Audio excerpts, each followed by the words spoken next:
Hi guys, this is Bigger10 and welcome to your 15th Roblox Lua scripting tutorial.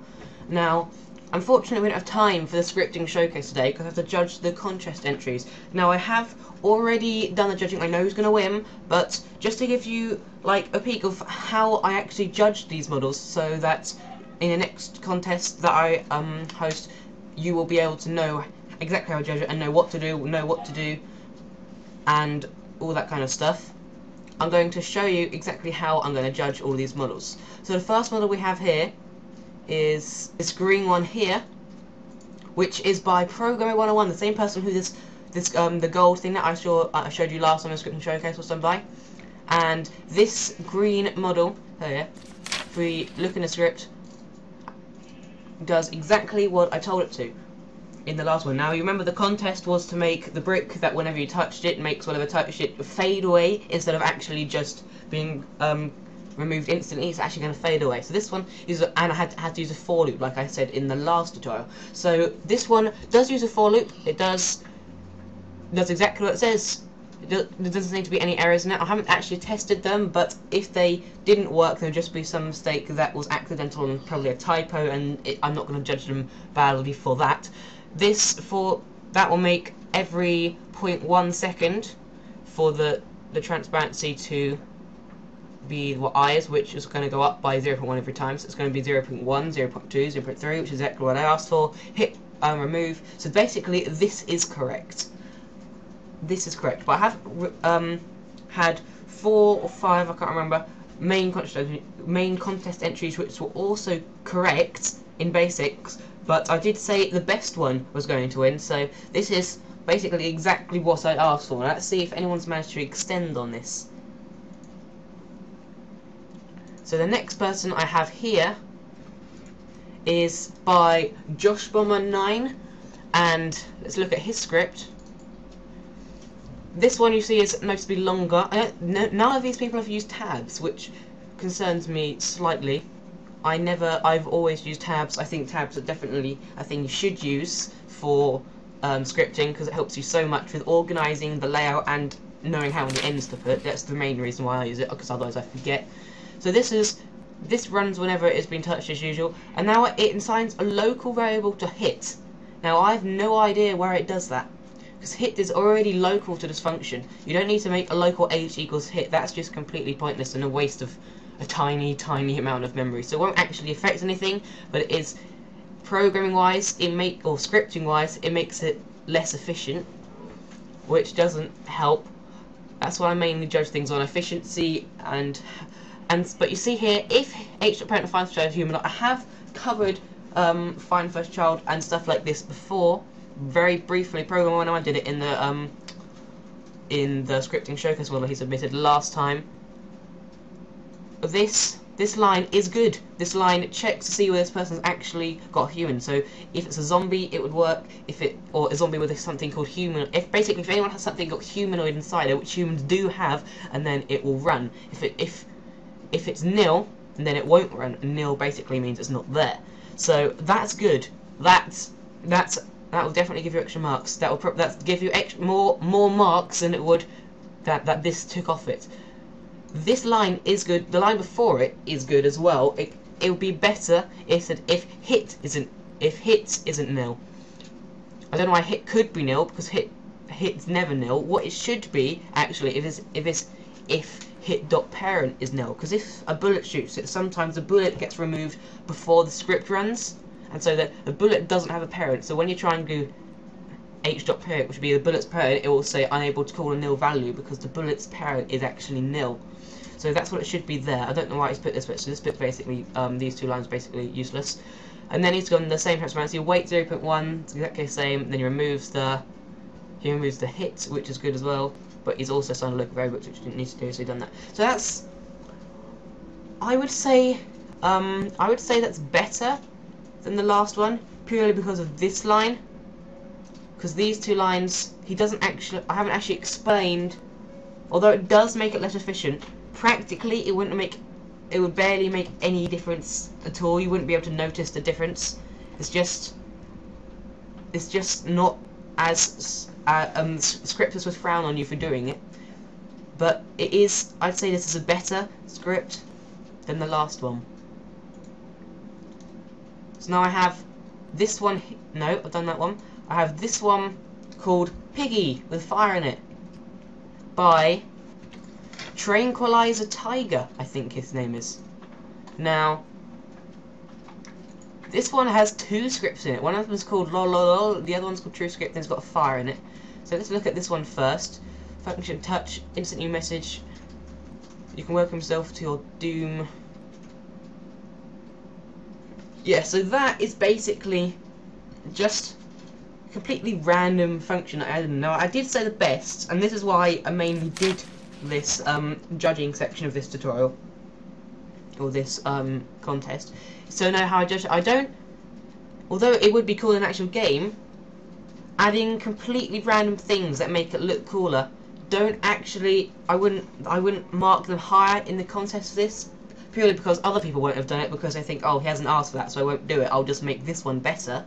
If you've made that one better, and then it's fine, but if you just added a completely random function, like, for example, making a message when you touched it as well, then it's not really necessary. You can't. It will be cool an actual thing, but that won't actually mark you up. It won't mark you down. Definitely won't mark you down, but it won't mark you up. So let's look at the true script. Function touch. If part doesn't, that's much better. She's used if part isn't nil instead of creating another variable and then saying if that isn't nil. Although she still hasn't done if part.parent. So if a bullet hits it and the bullet gets removed due to just random stuff, the bullet gets removed before it hits it, then it will still error. So part.parent, find humanoid. It's the exact same last one, except that he's waited 0.01 seconds. Now I have explained before, you can't wait 0.01. The smallest time you can wait is wait. That's the smallest time you can wait, and that is usually around 0.03 seconds. It's one frame, so it's usually around 0.03 seconds. It's definitely never 0.01 seconds. So if you wait that, it will automatically reset to 0.03, which program-wise would be inefficient again. It wouldn't make it any difference at all in the actual game, but it would actually make it. But that's a very, very, very small thing. I'm not sure if I've covered that very much at all. So and this is also better. She hasn't put if it doesn't equal nil here. She's just put if part the parent of humanoid, which is very good because you don't actually need doesn't equal nil. If you put if part, say if part is the same as if part is here. So if part is true, which is basically the same as if part isn't false or nil. So this one was if part doesn't equal nil.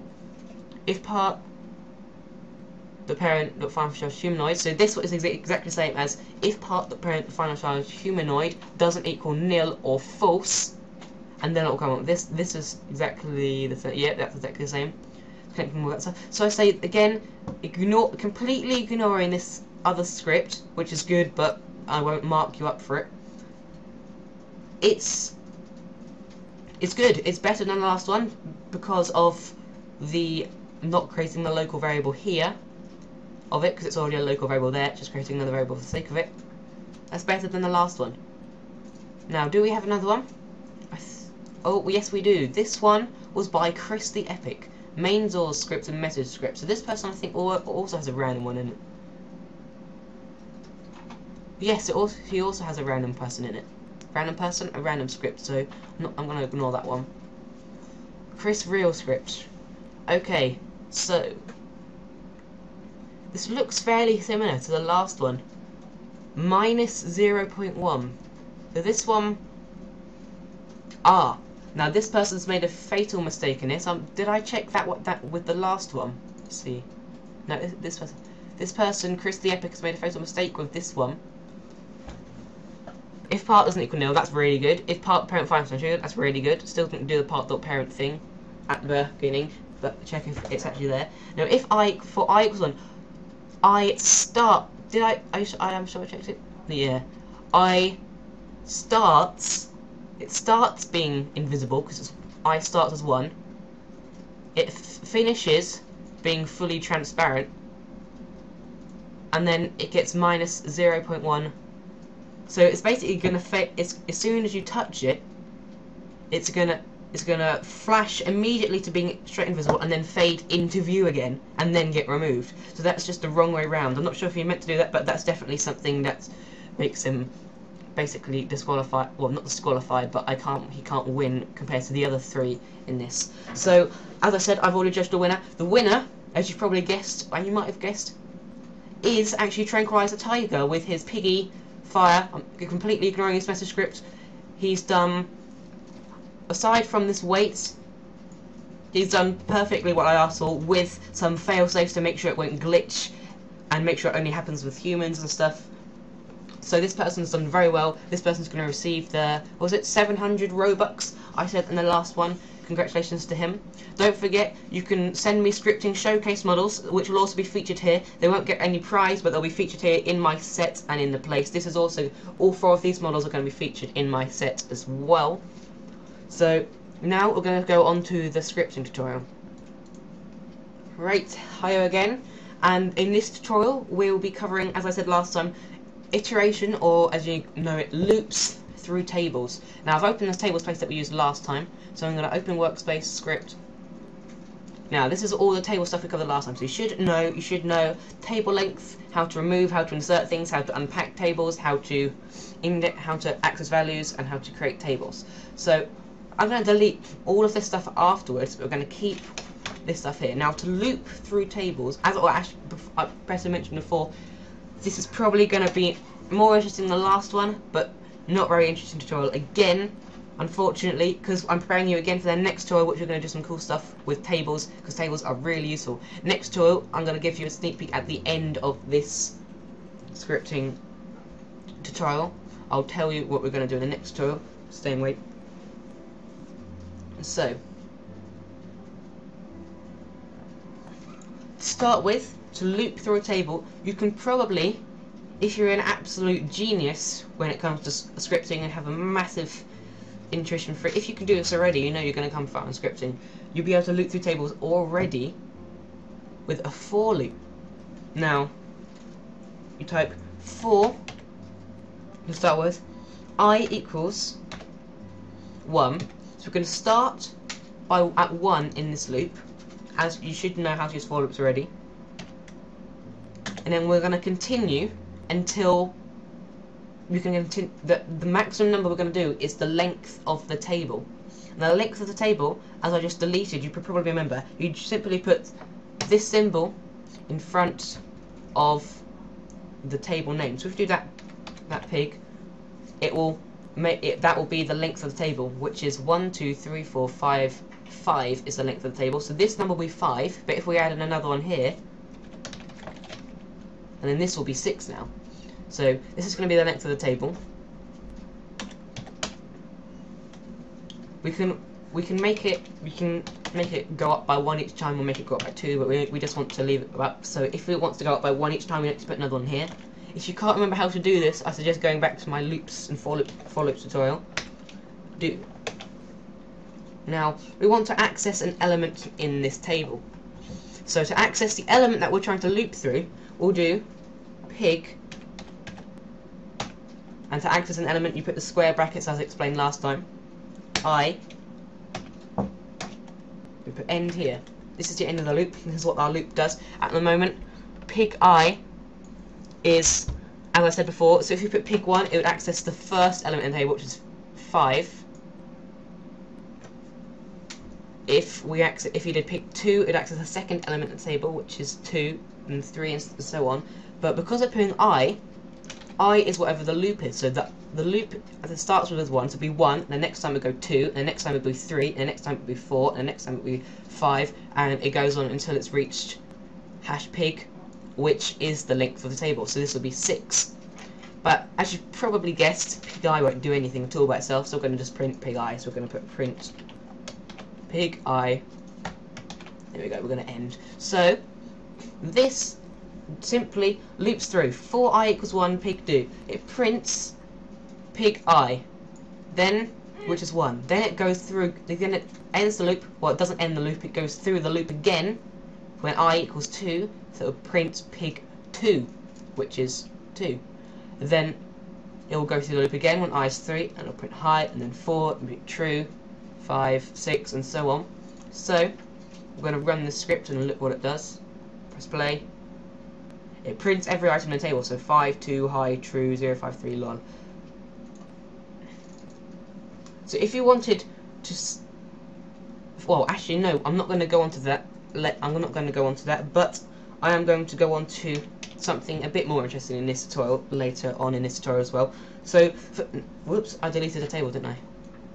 So we're going to look at another type of loop. So I'm just going to comment that one out with block comments. So if you remember, you do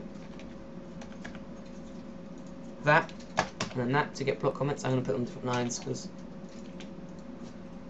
and ending nothing won't be comments either. So if we now do a different kind of loop, so this one is going to be the in pairs loop, and this is the last kind of loop I'm going to teach you. There are, I think, 2 main other table loops that you would use. One of them is being deprecated and you don't usually use at all, or I don't use anymore. It's being deprecated in the next version of Lua. I think it's called ipairs, which I don't use. There's one that I've never used. I honestly have never used before. I know how to use it. I know some people, well, Oicy93, well, Oicy now, I think he's got banned, knows how, always uses it. I've never used it before.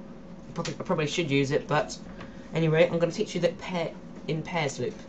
Now, to do a pairs loop, you start with the for. Now, pairs loops are basically a way of looping through tables, exactly like the for loop is before, but are specially designed for looping through tables by the people who made Lua.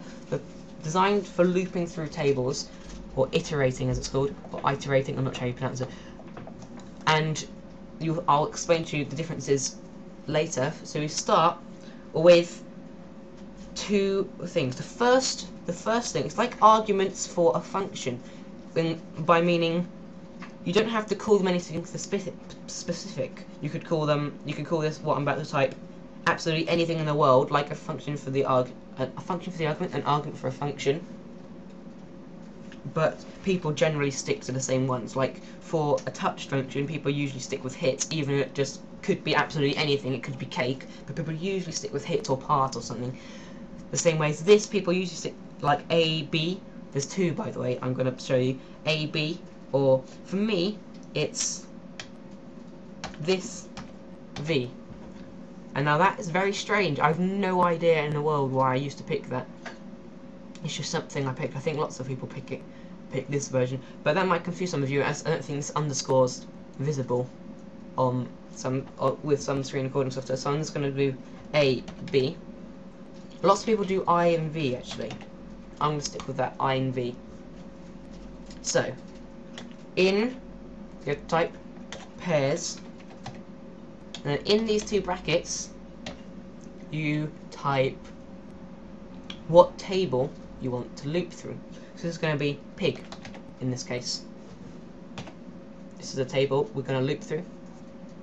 And you type do afterwards, just like a for loop, for the stuff, and then you do afterwards.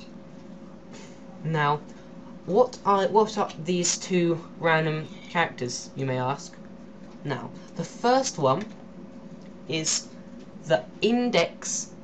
The thing you're looping through is in the table. So for this table, because we haven't actually indexed anything differently than what they would be normally to start with, and you don't know what on earth I'm talking about there because I haven't shown you, but 5, 2, high, true, they're the elements or the values in the table, but the index, because we haven't told it to be anything different, is 1, 2, 3, 4, 5, and 6. So for this for loop here, printing pig I would print the item in pig, which has the index of whatever I is, which is 1. So if we printed pig 1, it would print the thing in the table which has the index of 1, which works fine if you haven't indexed anything differently, like this you haven't.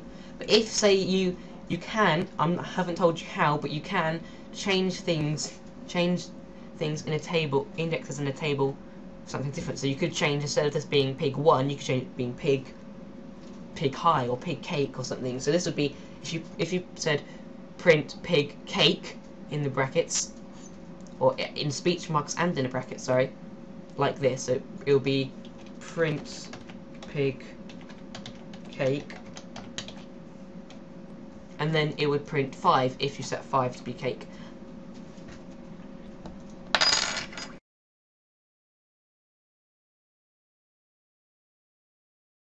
Hello everyone, I'm back again after an annoying blue screen of death, which is the reason this video was delayed for a week. I didn't realise actually until a week later that Camtasia actually saved it once the blue screen of death had, once my computer had restarted after the blue screen of death. Unfortunately, Roblox doesn't. So the script on the screen may look slightly different because Roblox hasn't actually saved, so I just have to recreate it from what I can see on the video. So, I believe I just finished explaining the I part and how it didn't work with for loops, but it does work with tables, with in pairs for loops. So, as I was saying, as I was saying anyway, I is the index, so I would be 1, 2, 3, 4, 5, unless you index things separately, which I haven't told you how to do yet.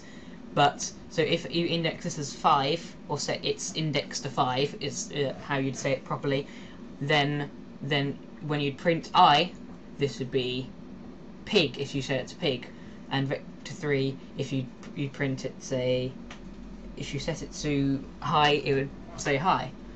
So I'm going to show you just how to look through this. So I've explained what the I does, but I haven't explained what V is. Now the V represents the element, the value, whatever you want to call it, in the table. So basically, it's the element that is at I's index. So basically, it goes to the table, accesses pig at the location of I. That might not make any sense to you, but say, as I just said, I is the index. So if you do I is 1, I'm just going to put an end here because you need an end for a for loop. I'm going to go down a bit. Say if you hadn't specifically indexed the table as different things. So this would 1, 2, 3, 4, 5. Say the indexes of these were just 1, 2, 3, 4, and 5. Then when you're looping through this loop, it would actually just be I would just be 1, 2, 3, 4, 5. I've just explained that, I think. So V is basically the table at I. There, that's what it is. So I obviously doesn't exist outside of the loop. But say if I was 1, and then V would be pig 1. If I was 2, then V would be pig 2. If I was 3, then V would be pig 3. If I was high, then this would be V would be pig high. So basically, it's the element in the table that it's looping through. So it loops through the first one in the table, which would be number 1, and V would be 5. Then loop through the second time, I would be 2, and V would be 9. The third, I would be 3, and V would be true. But if you'd set it to a custom index, as I'm going to call it, a custom index, and then I would actually be, say, whatever you set the index to, and V would still be that, which is basically pig surrounded in the table name surrounded in square brackets by whatever I is. So hopefully you understood that. So as I'm just going to explain about that, if I was high, and then V would be pig high. If I was true, then V would be pig true. If I was 1, then V would be pig 1. If I was 10, then V would be pig 10. It's all completely simple like that. I'm just explaining to you actually how it works. You don't actually need to know that V is that. All V is the item in the table it's looping through. So if, as you're going to see, I'm going to print V here. I'm going to print I, and then comma and V. And as you remember, a comma separates the two items in a print statement. So I'm going to go back to the place, press play on here. It's going to print. Now the first number is the I. So it prints I, and then it prints V each time. So I is 1, V is 5. I is 2, V is 9. So let's look at the script and the output at the same time. This might be a bit hard to do with Camtasia, I'll try. So if you see I is 1, which is here, first index in the table, and V is 5, because that's also the first index in the table. The value that's at the first index in the table. I is 2, and V is 9. So I is 2 here, which is 9. I is 3, and V is true. I is 4, and V is 591, which is the vector 3591, and so on. So I believe that's all I was going to explain to you in this tutorial. In the next tutorial, hopefully you've stuck through with me in this tutorial. I found it quite difficult to explain, as you probably be able to tell, and you probably found it quite boring, especially as this might have been confusing after it's been a blue screen. I might have lost my trail of thoughts a bit, but you might find it's a bit boring because we haven't actually done a lot except do some theory stuff.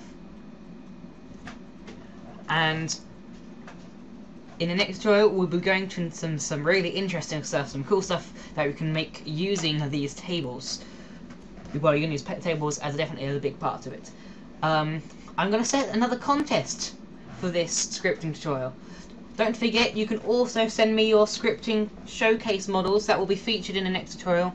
Your name will go up in lights. Actually, not literally. Your name will be up on the screen though. Your name will come up. We'll be able to see. Everyone who watches the video will see the awesome model you've made. So make a cool model using the stuff you've learnt. Not necessarily in this tutorial, but in all the tutorials. And it will be featured in the next scripting tutorial. And is